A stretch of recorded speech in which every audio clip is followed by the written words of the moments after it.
Good morning, everybody. It is, I think it's a little after 10:30, so I think we should get started. My name is Christina Fuß. I'm from OHSU in Portland, Oregon, and together with my co-chair, Armin Zadeh, from Johns Hopkins in Baltimore, Maryland, it is my distinct pleasure to welcome you today here to the 101 boot camp for cardiac CT. And we will have a wonderful morning talking about why we do cardiac CT and where we are going with that.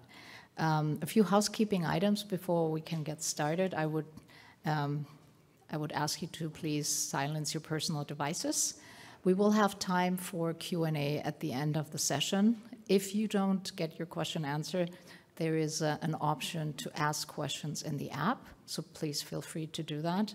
And I believe that all of our speakers have included their contact information, so you can also utilize that. Well, without much further ado, I guess I'm also the first speaker, so I will get going.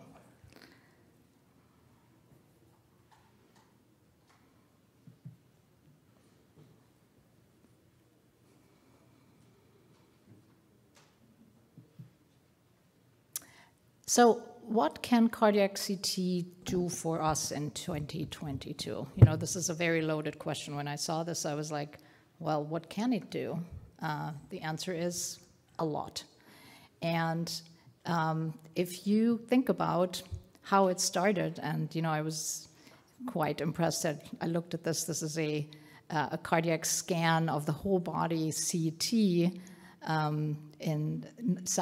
obtained in 1978. And you can see that you can pretty clearly depict that this is, in fact, a heart, short axis, and four-chamber view. But it is by no means what we're used to do today. And this is where we are today, pretty much, with coronary CTA.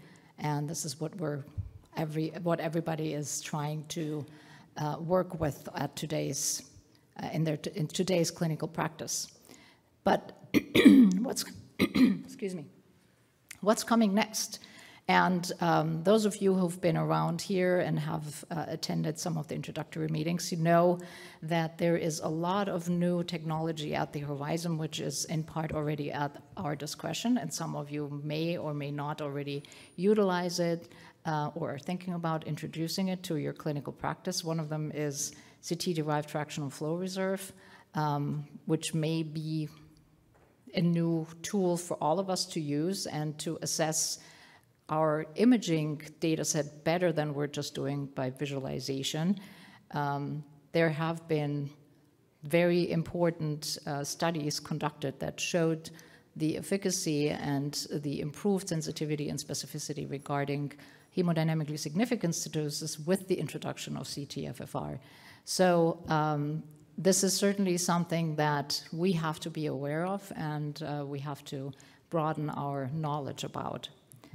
The next thing is plaque analysis, because as we all know, not all plaques are created equal, and there are plaques that are, as we call them, vulnerable, high risk, and there are plaques that just sit there and are very friendly, and we don't have to worry about that. But how do we assess that properly, and how do we assess that across time in particular?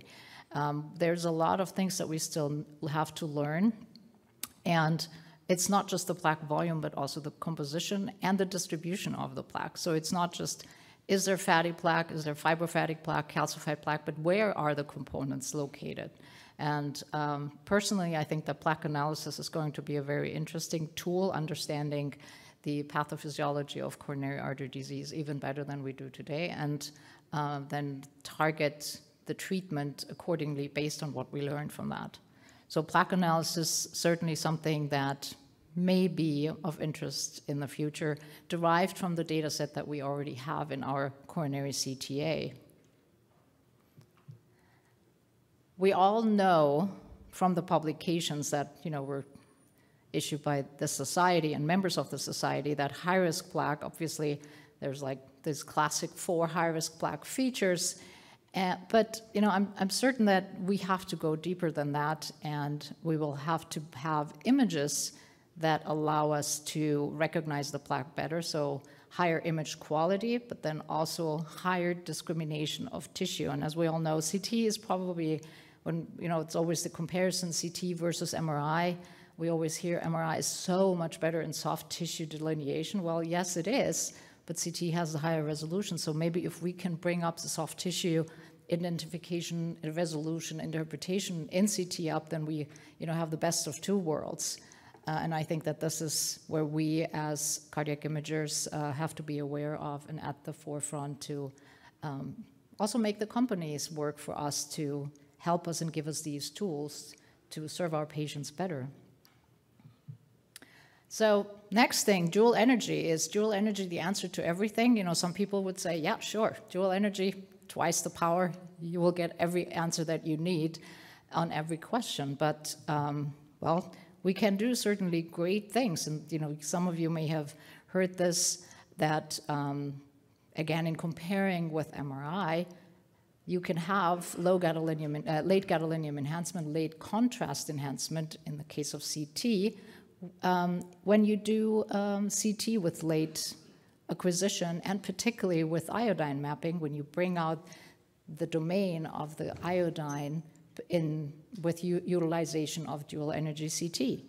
The hallmark is probably the patient who can not or should not go into the MRI scanner, to unstable devices, uncertain devices.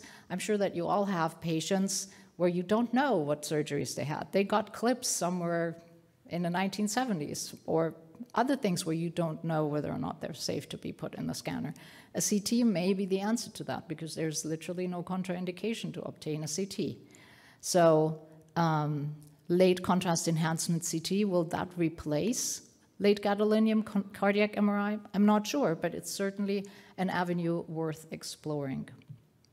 And this is a nice paper that was actually depicting the virtual monoenergetic abilities of dual energy CT by bringing out the K-edge, close to K-edge KV images in the late contrast enhancement. And you can see in the top left image showing the monoenergetic image at 40 keV, how nicely we can see the subendocardial enhancement, the typical hallmark of an infarct, which obviously on the 120 keV is basically imperceptible. And as we all know, on the first pass that we do with our coronary CT, we don't see that.